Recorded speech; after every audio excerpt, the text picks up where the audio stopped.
رسوله الكريم وعلى آله وأصحابه وأزواجه وأهل بيته أجمعين. أما بعد فأعوذ بالله من الشيطان الرجيم. بسم الله الرحمن الرحيم. قال الله تبارك وتعالى في كلام المجيد والفرقان الحميد: في قلوبهم مرض فزادهم الله مرضا. آمنت بالله صدق الله العظيم وصدق رسوله النبي الكريم الأمين. قال الله تبارك وتعالى في شان حبيبه: إن الله وملائكته يصلون على النبي يا أيها الذين آمنوا صلوا عليه وسلموا تسليما. الصلاة والسلام عليك يا رسول الله، الصلاة والسلام عليك يا نبي الله. فرمان مصطفیٰ صلی اللہ تعالیٰ علیہ وآلہ وسلم ہے: قیامت والے دن وہ شخص میرے سب سے زیادہ قریب ہوگا جو دنیا کے اندر کثرت سے میری بارگاہ میں درود پاک پڑھتا ہوگا. بلند آواز سے نبی اکرم صلی اللہ علیہ وسلم کی بارگاہ کے اندر ایک مرتبہ درود و سلام میں نذرانے پیش کریں. الصلاۃ والسلام علیک یا رسول اللہ، الصلاۃ والسلام علیک یا نبی اللہ. آج کی یہ محفل آقا کے میلاد کی محفل سنی تحریک کے زیر اہتمام جامع مسجد غریب آباد کے اندر ہو رہی ہے. اللہ کریم سے دعا ہے اللہ کریم اس محفل میں آنے والے سننے والے سب پر اپنا کروڑ رحمتوں کا نزول فرمائے. جو میرے بھائی اور بہنیں اس میلاد کے اندر شریک ہیں اور جو دلی تمنائیں لے کے آئے ہیں، یا اللہ اس میلاد کے صدقے سب کی جھولیاں بھر دیں. آقا کی آمد کی خوشی ہے. اللہ کریم بھی آقا کی آمد کی خوشی کے اندر جھنڈے بھی لگاتا ہے. اللہ دعا سے کہتے جاؤ سبحان اللہ. رب نے فرمایا: اے فرشتوں، سب عورتوں کے پیٹوں کے اندر آج کسی کو رحمت نہیں دینا بلکہ نعمت دینا، سب کو بیٹے عطا کرنا. تو اللہ کریم سے دعا ہے جن کے گھر اولادیں نہیں ہیں، یا اللہ اس محفل کے صدقے ان کی جھولیاں بھی بھر دے. جو بیٹوں کے طلبگار ہیں، یا اللہ اس محفل کے صدقے انہیں بیٹے عطا کر دے. اس محفل کے صدقے انہیں بیٹیاں عطا کر. تو میری بیٹیاں بہنیں گھر پر موجود ہیں، رشتے نہیں ہو رہے، اللہ کریم اس محفل کے صدقے ان کی پریشانیاں دور فرما. میں آج مختصر بات کروں گا کہ یہاں بیٹھے ہر شخص سے ایک سوال ہوگا. تو لوگ پوچھتے ہیں مفتی صاحب میلاد کسے منانا چاہیے؟ میں نے کہا میلاد اس غریب کو منانا چاہیے جس غریب کے لیے امام الانبیاء نے فرمایا کہ جو امیر ہے وہ 500 سال بعد جنت میں داخل ہوگا، غریب میرے ساتھ جنت میں داخل ہوگا. میں نے کہا اس غریب کو میلاد منانا چاہیے، اس ماں کو میلاد منانا چاہیے، اس عورت کو میلاد منانا چاہیے، اس بہن کو میلاد منانا چاہیے، اس بیٹی کو میلاد منانا چاہیے. نبی اکرم صلی اللہ علیہ وسلم کے آنے سے پہلے بیٹیوں کو زندہ دفنایا جاتا تھا. یارو امام الانبیاء کی آمد میں آنے کے بعد آقا نے فرمایا: لوگوں سن لو، اگر جنت کہیں ملے گی تو تمہیں ماں کے قدموں تلے جنت. میلاد منانا چاہیے اس امام کے قدموں تلے امام الانبیاء نے جنت کی. اس بیٹی کو میلاد منانا چاہیے. امام الانبیاء نے فرمایا: اے میرے غلاموں سن لو، جو ایک بیٹی کی شادی کرے گا وہ میرے ساتھ جنت میں جائے گا.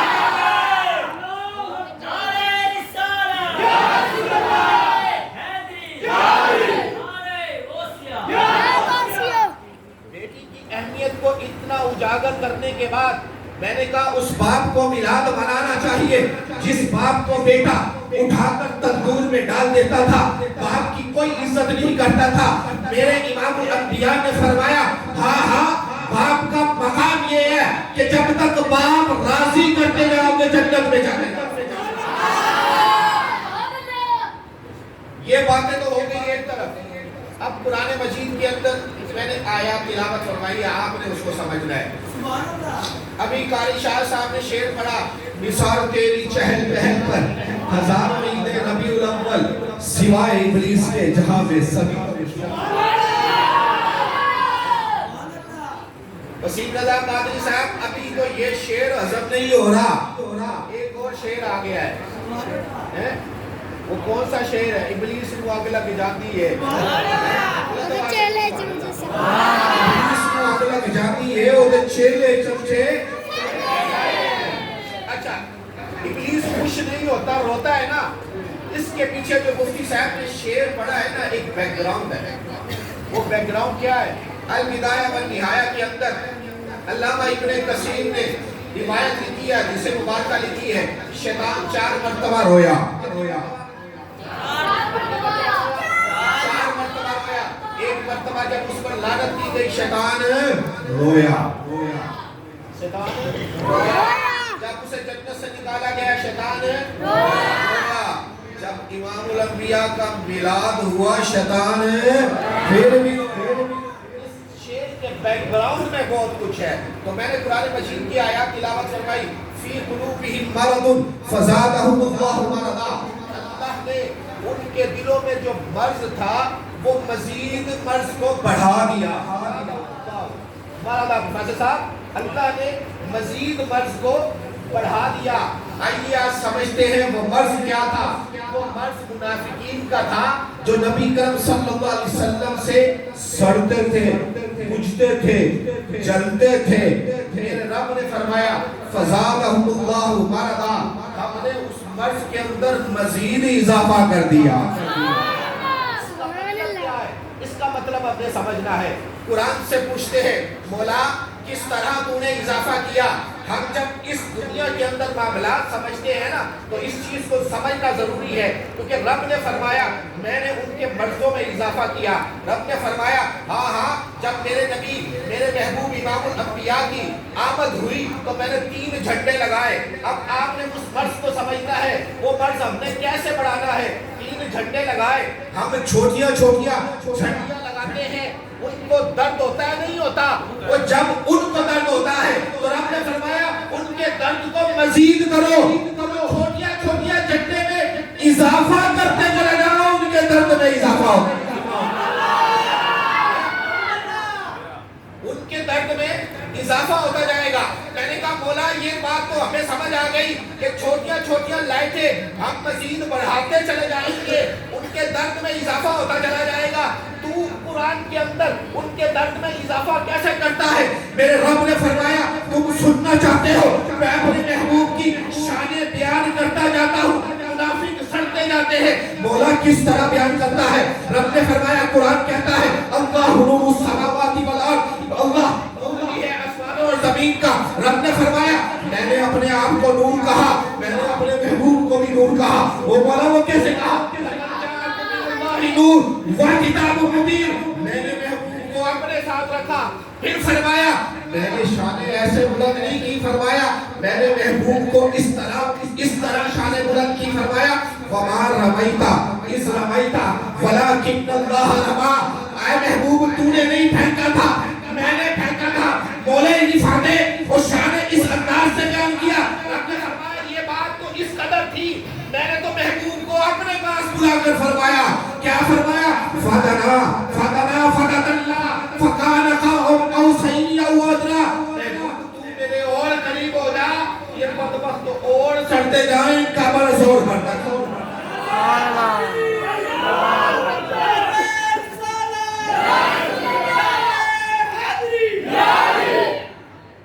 جب محبت کی بات آئی فرمایا میں اپنے محبوب سے جدا نہیں ہوں۔ مولا کس طرح فرمایا میں یطیع اللہ ورسولہ، اطاعت کی بات آئی تو اللہ نے اپنے محبوب کو ساتھ رکھا۔ وما نقموا منہم، فرمایا جب ایک بانٹنے کی بات آئی میں نے محبوب کو ساتھ رکھا، ادب کی بات آئی ساتھ رکھا، سارے جہاں کی بات آئی، میں نے لوگوں کو فرما دیا لولا کما خلقت الافلاک والارض، محبوب تجھے پیدا کرنا مقصود نہ ہوتا تو زمین و آسمان کو پیدا نہ کرتا، بنائے سارا کچھ تیرے لیے ہے، منافق چل دے جاتے جاتے فزادہم اللہ، ان کے مرض میں رب مزید اضافہ کرتا چلا جاتا ہے اور منافقوں کو اشکار کرتا جاتا ہے۔ آئیے سنتے ہیں پیاری حدیث مبارکہ، یہ ننھے منھے عاشق رسول ہم جو ہے نعرے لگاتے رہتے ہیں، لیکن ان کے مرض میں اضافہ ہوتا چلا جاتا ہے۔ حضرت عمیر بن سعد ہیں، ننھے منھے عاشق رسول ہیں، ان کا چچا ہے جلاس بن سہیل، اس سے پکڑ کر اس ننھے منھے عاشق رسول کو امام الانبیاء کی بارگاہ میں لے کے جاتے ہیں۔ وہ بچہ ننھا منھا عاشق رسول سرکار کے اس چہرے کو، والضحیٰ کے چہرے کو دیکھتا ہے، واللیل کے زلفوں والے کو تکتا ہے، قربان ہو جاتا ہے، عاشق ہو جاتا ہے۔ بچہ چھوٹا صحابی رسول ہے، عاشق ہو جاتا ہے، اور جلاس جیڑی لے کے جاتا ہے اور واپسی آتا ہے۔ ایک مرتبہ کیا ہوتا ہے، اس کا چاچا موجود نہیں ہوتا تو وہ خود صحابی ننھا عاشق رسول آقا کی بارگاہ میں چلا جاتا ہے۔ جانے کے بعد آقا اس دن مسجد نبوی کے اندر بیان فرما رہے ہیں، قیامت کے اوپر بیان سننے کے بعد جب وہ آتے ہیں، آنے کے بعد حضرت عمیر اپنے چچا کو کہتے ہیں، اے چچا آج تو امام الانبیاء کی بارگاہ کے اندر نہیں گیا، آج میں آقا کی بارگاہ کے پاس گیا ہوں، آقا نے قیامت کا منظر بیان کیا ہے۔ اللہ اکبر، کیا منظر تھا، آقا اس طرح بیان کرتے جاتے تھے، وہ قیامت کا منظر ہمارے سامنے پیش ہوتا چلا جاتا تھا۔ اچھا وہ چاچا جو تھا وہ بدبخت تھا، منافق تھا، گستاخ تھا، اس نے کہا اچھا میرا بھتیجا اتنا آگے چلا گیا ہے، تو وہ کہنے لگا ان کان صادقا اگر محمد واقعی سچے ہیں تو ہم تو گدھے سے بھی بدتر ہیں۔ تو کیا ہوا، وہ بچہ جو عاشق رسول تھا بڑا گھبرا گیا، پریشان ہو گیا، یہ چچا جو تھا یہ تو مجھے خود نبی کی بارگاہ میں لے کے جاتا تھا، آج جو ہے نعرہ تکبیر، نعرہ رسالت، نعرہ تحقیق، نعرہ حیدری۔ ماشاءاللہ ہمارے خصوصی مہمان جن کی حاضر صدارت میں آدمی فہیم سے تشریف لے کر آئے، خوشبو رضا میلاد کمیٹی اور تمام دوستوں سے کی طرف سے خوش آمدید، اہلا و سہلا، مرحبا، ساتھ بسم اللہ جی آئے۔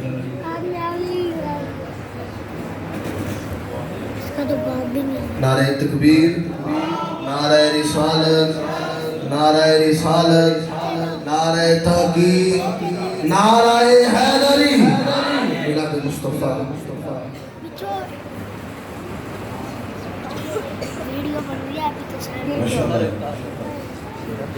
میاں جنید صاحب کو خوش آمدید کہتے ہیں۔ آقا کی محفل میں جو بھی آتا ہے 4 سال لگا دیتا ہے۔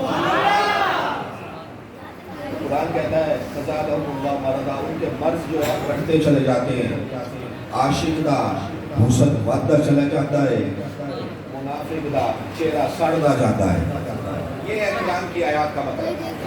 ننھے منھے عاشق رسول امام الانبیاء کی بارگاہ میں ڈیلی جاتے ہیں، ڈیلی آتے ہیں، چاچا لے کے جاتا ہے۔ اصل میں چاچا منافق تھا، چاچا منافق تھا، جلاس اس کا چاچا منافق تھا۔ ننھا صحابی رسول عمیر بن سعد ایک دن اکیلا گیا آقا کی بارگاہ میں، قصہ قیامت کا سن کے آیا، واپسی آیا، چاچا کو کہنے لگا اے چاچا آج تو نہیں گیا، امام الانبیاء نے ایسا پیارا قصہ بیان کیا ہے قیامت کا، جب ہم سامنے بیٹھے تھے تو ہمیں ایسے پتا چل رہا تھا قیامت ابھی بیان ہو رہی ہے ہمارے سامنے پیش ہے۔ جلاس اس کا منافق جو چاچا تھا نا، وہ کہنے لگا ان کا محمد صادقا، اگر محمد سچے ہیں تو ہم سے بڑا گدھا کوئی نہیں ہے۔ تو وہ بچہ جو ہے وہ بچہ جو ہے نا وہ عاشق رسول تھا، وہ سوچنے لگا کہ میرا چچا بدبخت گستاخ ہے، تو اس بچے کے الفاظ سنہری حروف کے اندر قیامت تک لکھے جائیں گے۔ تو بچہ کہنے لگا اے میرے چچا، میں تجھے سب سے پہلے، ساری دنیا سے پہلے، میں تجھے سب سے پہلے تجھے چاہتا تھا، کیونکہ تو مجھے امام الانبیاء کی بارگاہ میں لے کے گیا۔ آج تو سب سے زیادہ میرے دل کے اندر بدبخت ہے، کیونکہ تو بدبخت بھی ہے، منافق بھی ہے، گستاخ رسول بھی ہے. میں یہ کہانی ساری جا کر امام الانبیاء کو سناؤں گا. وہ ننگا منہ عاشق رسول جا کر امام الانبیاء کی بارگاہ میں عرض کرتا ہے یا رسول اللہ صلی اللہ علیہ وسلم میرا چچا جو ہے جلاس جو ہے وہ بدبخت ہے, وہ گستاخ ہے. سارا ماجرا بیان کرتا ہے. آقا صحابہ کو بلاتے ہیں. جلاس جو ہے اس کی وائٹ داڑھی تھی, نمازیں پڑھتا تھا, سب کچھ کرتا تھا, جہاد پر جاتا تھا. صحابہ کو اکٹھا کیا, اکٹھا کرنے کے بعد مشورہ کیا یہ بچہ عمیر جو ہے عاشق رسول تو ہے, یہ باتیں تو کر رہا ہے. کچھ صحابہ کہنے لگے آقا کچھ غلط فہمی ہوگی, کچھ معاملہ ہو گیا ہوگا, اس بچے سے کچھ معاملہ ہو گیا ہوگا, کچھ غلط فہمی ہوگی. تو جب یہ بچہ یہ چیزیں سن رہا تھا نا, یہ چیزیں دیکھ رہا تھا تو وہ رونے لگ گیا. روتے روتے اس نے ایسے جھولی اٹھائی, قربان جاؤں اس بچے عاشق رسول کے ان آنسوؤں پر ایک جھولی اٹھا کر اپنے رب کی بارگاہ میں التجا کرتا ہے, دعا کرتا ہے اے عمیر تیرے ان ہاتھوں کو سلام پیش کرتے ہیں جو تم نے اپنی رب کی بارگاہ میں دعا کی ہے. کیا دعا نکلتی ہے میاں صاحب؟ وہ کہتا ہے مولا ان کا نصادقن صدقنی, مولا اگر میں سچا ہوں تو مجھے سچا ثابت کر دے. وَإِن كَانَ كَذِّبْنِي, اگر میں جھوٹا ہوں تو مجھے جھوٹا ثابت کر دے. تو کیا ہوتا ہے اللہ کی وحی نازل ہوتی ہے, قرآن نازل ہوتا ہے اس عاشق رسول کے لیے. رب فرماتا ہے یحلفون باللہ ما قالوا ولقد قالوا کلمۃ الکفر بعد اسلامہم. میرے محبوب یہ جلاس جھوٹا ہے, یہ تیرا عاشق سچا ہے.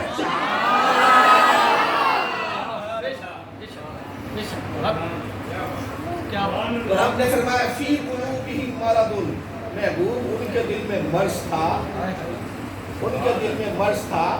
فزادہم اللہ مرضا, میں نے ان کے مرض کو مزید اضافہ کر دیا, ان کے مرض کو مزید بڑھاتا چلا گیا. تو کس طرح مولا کس طرح فرمایا عسیٰ ان یبعثک ربک مقاما محمودا. میرے حبیب یہ تو مقام محمود کی بات ہے. دنیا کے اندر ساری رفعتیں بلندیاں ورفعنا لک ذکرک تیرے لیے ہے. محبوب جب یہ قبر میں جائیں گے تو پھر بھی تیری رفعتیں ہوں گی. بخاری شریف کی حدیث مبارکہ 7 مقام پر حدیث لے کے آئے ہیں.